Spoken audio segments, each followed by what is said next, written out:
Good morning. Thank you for choosing Citizen TV on this 8th day of October 2024. In studio, I have Dr. Eric Komolo, who is an advocate. Good morning, Dr. Eric. Good morning to you, Sam. Dr. Martin Olo from the Daystar University, Head of Public Law. Good morning, Dr. Eric. Morning, Sam. How are you? I'm great. Good to see you. Thanks. And I have Dr. Duncan Ojwang. Good morning, Dr. Eric. Good morning, sir. And you're still expecting Eric Theory, the former president of the Law Society of Kenya, to make his way here to have a conversation about what's happening this day. In the papers, you'll see that the main stories about what the deputy president was speaking about yesterday. From the Daily Nation, this is my defense, and he has a few things to say about some of those allegations. Deputy President Gachagua last night laid out his case before Kenyans, poking holes in the charges that have been brought against him in the impeachment motion that is currently before the National Assembly. The DP will hope that the latest move will help sway MPs who are today expected to vote on the ouster bid to his side in the fight for his political career. Pages 4, 5, 6, 7, 8 is what you'll find. And of course, page 4 talks about the case against Gachagua by Mwengi Mutuse, the Member of Parliament for Kibwezi West. Regarding Gachagua says that it appears this is a document Mwengi Mutuse was given to sign and present. Then page 5, Gachagua, this is my defense. In a televised address last night, the DP said he had been invited to appear before MPs at 5 p.m. today. And there's a quote here: the accusations have no basis, are sheer propaganda and a scheme to hound me out of office. Further considerations, Kenyans have the right to hear my response to the allegations. Page 6, you'll find inside Gachagua's team of legal minds, some of them Paul Moite, Senior Counsel, Victor Swanya, Elisha Ongoya, George Sakimpa, Ndegwa Njiru, George Wandati, Faith Waigwa, Murigi Kamande, Amos Kisilu, Julia Omwamba, Tom Masharia, Willis Otieno. Then on page 7 you have Dr. Josephat Karanja, the man in a hurry. This was one of the earliest deputy, or rather vice presidents, to leave office. Moise Inasako was uncomfortable with his independent demeanor and desire to reorganize and control the loyalty of the central Kenya communities, sort of drawing parallels with the current situation. And then page 8, details of will Gachagua is banking on to survive.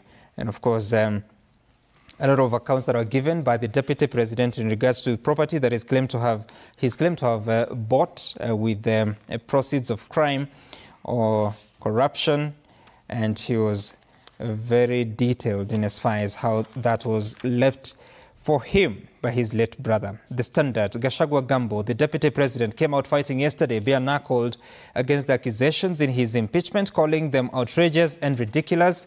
He says he will focus on the courts to execute his case, but if the vote and judges fail to save him, he faces retirement from public office. 6, 7, 8 are the pages that have those details, including the affidavits. This is what star witnesses will tell lawmakers. Former KEMSA boss Andrew Mulwa says the DP manipulated him to ensure his proxy secured 3.7 billion shilling mosquito net tenders. The deputy president is saying that Mulwa had not been the CEO by the time that scandal was brought out, and says that Terry Ramadan, who was the chief executive officer, eventually was sacked and appointed Deputy High Commissioner to India. The affidavit is accompanied by videos, texts, and WhatsApp screenshots, among others. We'll be waiting to see that. Page 7, you find the 5.2 billion shilling estimated wealth that Deputy President is to have amassed in the last 2 years. Gachagua Mutuse line up top lawyers for the grand removal battle. And again, Victor Swanya, regarding Gachagua's lawyer, is quoted as saying the DP is represented by competent people and we are ready for any eventuality and consequences. Everyone in the country has a right to be presented or represented by an advocate. Then page 8, impeachment motion has Ruto blessing, says a defiant Gachagua. He says the people of Kenya were being asked whether I should continue holding office without my side of the story. Rules of natural justice state that no man should be condemned unheard. Dr. Eric Omolo, let me begin with you on this one. What do you think of the approach taken by the deputy president in deciding to respond to these allegations in the media? Well, Sam, I don't think he had an option Going by what has been circulating in the media throughout last week, the petition that was taken to Parliament, my only disappointment is that I didn't see the entire bundle of documents that he was referring to in his response yesterday, because logically, as a politician, he was taking his case to the court of public opinion. But purely from a legal standpoint, some of the allegations that have been leveled against him, including issues of acquisition of property, apparently corruptly or not, I think should have been processed through relevant agencies first. If you allege that somebody is corrupt, there is a body responsible for that. Before then, they make it to a level of taking them to Parliament for impeachment, which is a totally political process. Okay. So I think to some extent it's a bit unfair to him, but we are here. I think then what is logical now is that the MPs will have to evaluate what he's going to present with a sober mindset, regardless of their political affiliation, regardless of perceived influence from one side or the other. Because most of us are conscious of the fact that political leaders do disagree. So it's not very unusual that the president and the deputy don't see eye to eye on certain policy issues. They do have different ambitions anyway.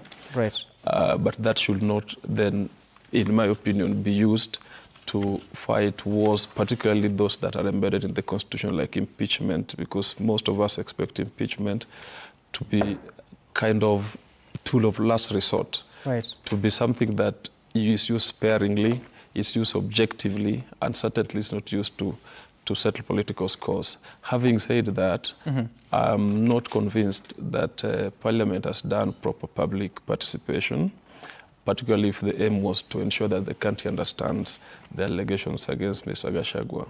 And I hope that that will be interrogated at a later stage by the High Court and relevant constitutional bodies. Okay. And we get to all those issues that you're raising. So what I've done, I've sent you a copy of what the Deputy President was reading. It came in last night.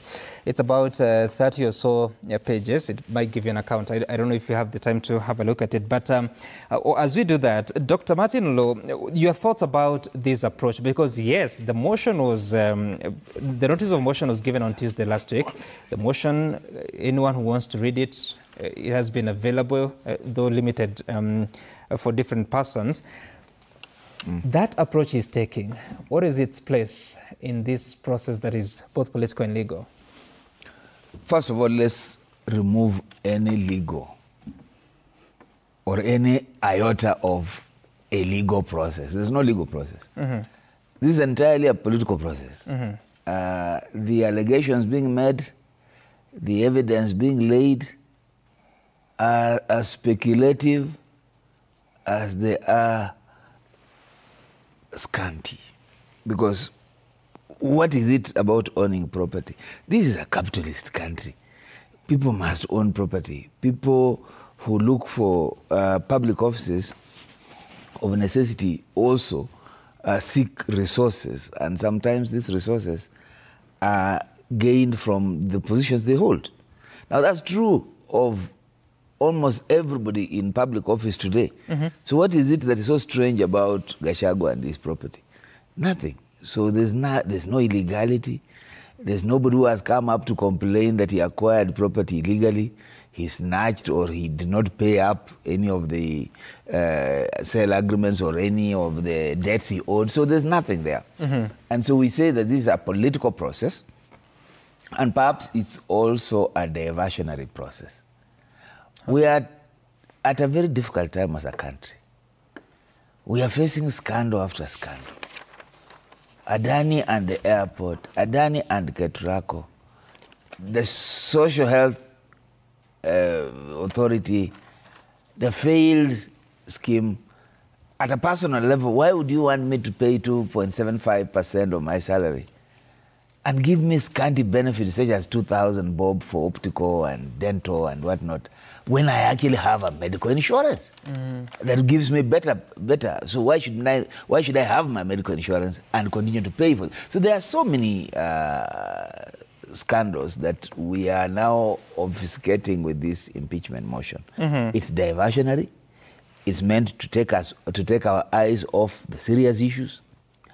It's meant to make sure that by the time we are finishing with Gachagua, we will have Adani sealed, we will have the social security health somewhere working, the 104 billion that we paid for digital support system for this health security, we will have forgotten about it. So basically we are being taken for a ride. As usual, we play up politics at the expense of economics and at the expense of our nationhood. This nation is bigger than individuals that are actually entertaining us with their drama and with their divisions and their, inability to cope. Because we have been at it before. There have been disagreements before. Yep. Even between President Ruto and President Uhuru, there were disagreements. And this constitution was in place. Yep. We never saw us come to this point where a president wants to have his deputy impeached. I think this is political, in terms of political hygiene, we just lost it. And are parliamentarians aware of that? Our parliament is a part of the big scheme. They are themselves architects, if not beneficiaries, of a chaotic situation. And they have not come out to deny that they are very independent in the exercise of that responsibility. They have not denied that they have been compromised because there have been allegations that they have been given money. They have not come out to defend themselves. So it appears that their incentives are not necessarily in tune with the aspirations of Kenyans on this one. Interesting. And also to introduce Eric Theory, the former president of the Law Society of Kenya. Good morning. Morning, Sam. Thank you for joining us. And Dr. Ojwang, what are your thoughts? If you had to look at where we are as a country, that today is the day that Parliament will have to look at that motion, but at the same time, the allegations that have been flying and the response by the Deputy President. Yeah, thank you for having us, and good morning. I think we are in a constitutional moment where we continue purging our politics and purging and sanitizing our governance through the 2010 transformative constitution that clearly in the preamble state that we hunger for a government based on essential value of human rights, of equality. One of the values in Article 10 is unity. And therefore, I think it's a constitutional moment in the sense that we have a way of terminating or discussing the issue of terminating the tenure in the office beyond the normal election cycle or the term limit. That is a constitutional provision that is very important. And so I think let us avoid the impulse of just fighting Parliament, because Parliament is in their moment, given a role by the Constitution. And the Constitution itself has built a lot of measures, for example, requiring two-thirds, so that it's not just used as a fishious intermeddler. That is a very big threshold, two-thirds in order to impeach. And therefore, even as we talk of court, the Constitution framers knew there is court. But they, in their wisdom, said there is ongoing accountability, where we don't say I'm elected, therefore I cannot be accountable. That is populist, according to me. And with that, that the Parliament has a clear role, of course, with a higher threshold of reviewing the issue of accountability. Now, one of the values in our Constitution is Article 10, unity. And one of the issues is habitual disregard of the unity of Kenyans. Now, if you look at the comparative, because Kenya have never done the impeachment before. In other countries, in other places, without good political hygiene, it is assassination, it is some other ugly things. If you look at US, they even tried impeaching Clinton on the issue of the whiskey scandal. So I think that the issues we will hear better today, but they meet the prima facie value because the office of Deputy President has a role in the unity of the country. I mean, I cannot say the issue of two point-something billion KEMSA scandal is an idle talk. So that the cynicism between we have many issues, but you're not telling us how not discussing impeachment will solve those issues, is a bootstrapping argument. Because not impeaching him or not discussing the impeachment or not discussing the KEMSA scandal of 2 billion, how will that solve the other issues? And who have rejected or refused to for others to talk or pursue other issues. I think those are just a bootstrapping argument. So it is important. Dr. Komolo raised the nation, said that some of these allegations are issues that could have actually been handled by different agencies. How is it that now is the time that an example of what you raised, KEMSA, it's coming up now, many months, I think more than a year since it was mentioned? These are all lawyers. They know law is unforgiving.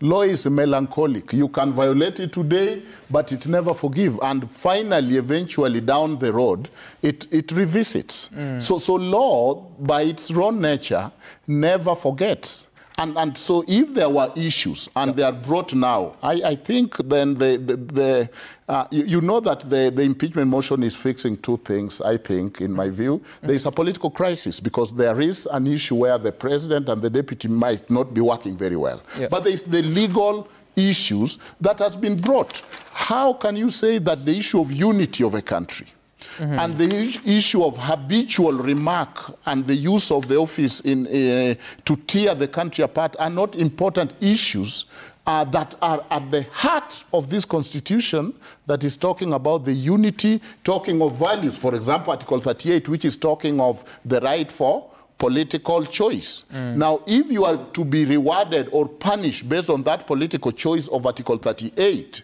where there is a line and that line is based on how you voted, that goes amok to our very essence of political rights. Some wanted Dr. Juang to clarify that, yes, the law is not forgiving, but the law also outlines due process. So if it was not forgiving in the KEMSA case, it expected that the due process was followed to prosecute the issue. Due process cannot be replaced by arbitrary allegations prosecuted through mob justice. Where is mob justice? Parliament is now a mob. What is that called? What is that public participation called? What is that? It's not even a requirement. What's that charade? It's not even a requirement. It's an additional measure. Why we didn't being treated to it? It's a charade. It's even an additional measure. If you look, Sam, the prescription of the process of impeachment does not even look at or require public participation. It's just an additional measure because, for example, there is an avenue where somebody can be impeached for health issues. Are you going to run public participation whether this guy is mad or not? It is just simply a good measure and a political hygiene. No, you cannot impeach on a health issue. That's a different process. No, it's a different process in the Constitution. But what I'm saying is that you have seen a system which quickly runs to court. We now have 20 petitions in court, but cannot give Parliament chance to undertake this heavy burden given to them by the Kenyans in the Constitution that they are supposed to go through the impeachment.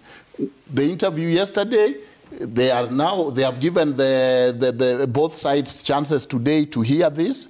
And are we not preempting? And why don't we have confidence in Parliament and we have confidence in court if we are not playing ping pong with our constitutional systems? Okay, interesting. And we'll get to the question of public participation because I think in the case of the impeachment of Mike Sonko, they also indicate that public participation is an integral part of that entire process. But Eric, talk to us about what you're witnessing and of course looking at the strategy because the Deputy President himself acknowledged that many people, when he issued the notice that he was going to address the nation, several people thought he was going to resign.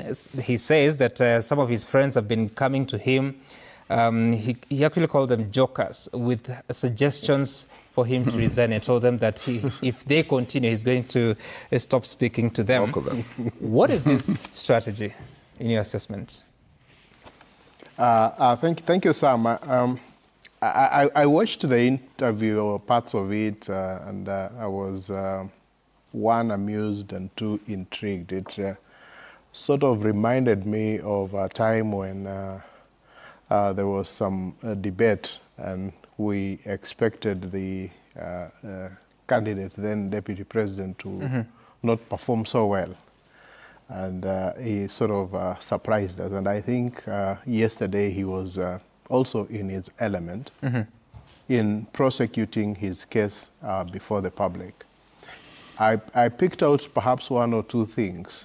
Having looked at the allegations that had been leveled against him, I had felt that there are certain things that, certain allegations that, in my view, fell below the threshold that would be required, and that whoever is making those allegations was going to have a very difficult time in getting them to a level that they can be believed. Right. And I think the Deputy President yesterday focused on some of those concerns and gave us a general outline of his defense, picking on the weakest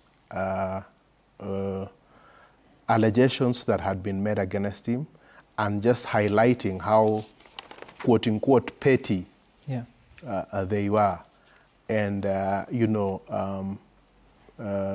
playing to human emotion. And I think that in terms of prosecuting his case before the ordinary members of the public, he actually did that. And that, in my view, puts then a lot of pressure, especially on the MPs who come from his backyard, and in areas that may not be his backyard, but in areas where the people of his community form a significant portion of the vote. And you know, politicians do that all the time. They'll tell you, I know in this constituency, if I don't get the vote of this block and this block, then I'm likely to lose an election. And so that then comes into play, because when you have trivialized those allegations, because there are some allegations, I think,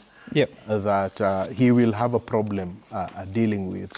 But the problem here is that it looks like every rumor that had been mentioned about, and in this country we sometimes have a lot of rumors. So and so has done one, so and so has done one.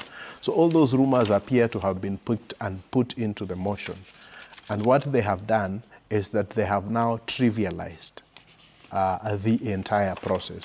And I think that the danger we face with this impeachment motion is that all of us know that it is not about the Deputy President falling below a threshold that is expected of him. Truth be told, he has spoken and he has behaved in a manner that is not befitting the holder of the office of the Deputy President. That is a fact. You cannot discount it. Secondly, he has probably rubbed shoulders with politicians, perhaps in a manner that the holder of that office, if you look at, for example, what happened at Wakulima Market, there would have been a better way to deal with that issue with the governor of Nairobi, as opposed to, appearing to actually contradict an action that has been taken by an independent arm that actually has the competence, the constitutional competence to deal with that issue.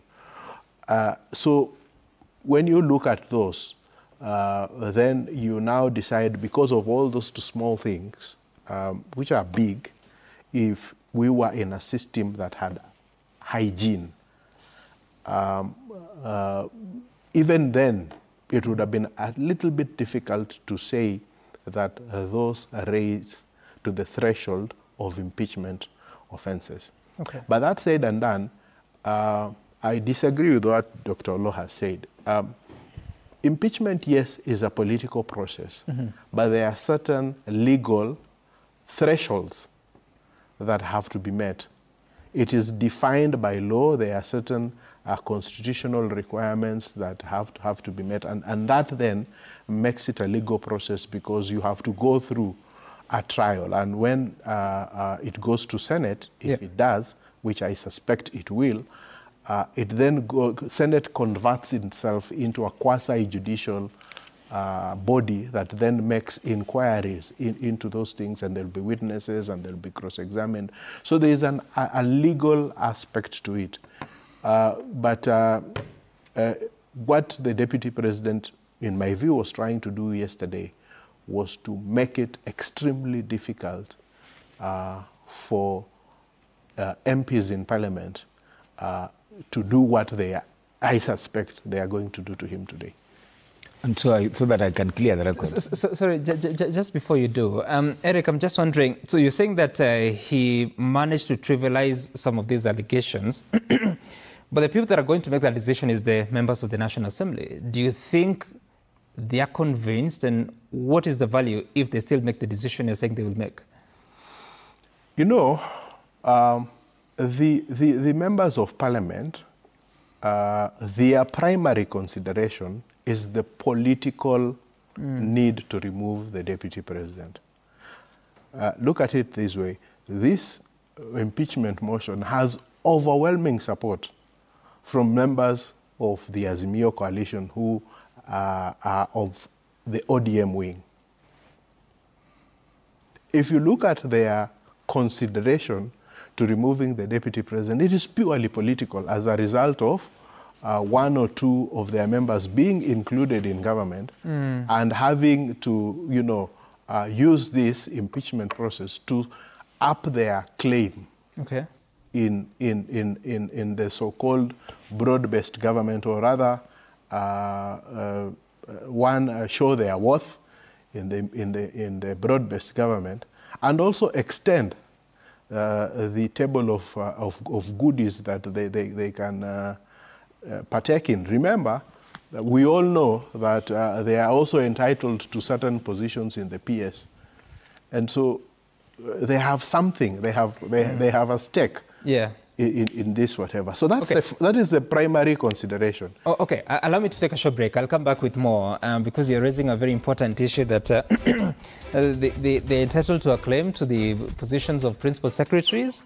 We'll talk about that after the break so that we understand what is the intention of this impeachment motion particularly. After the break, stay tuned.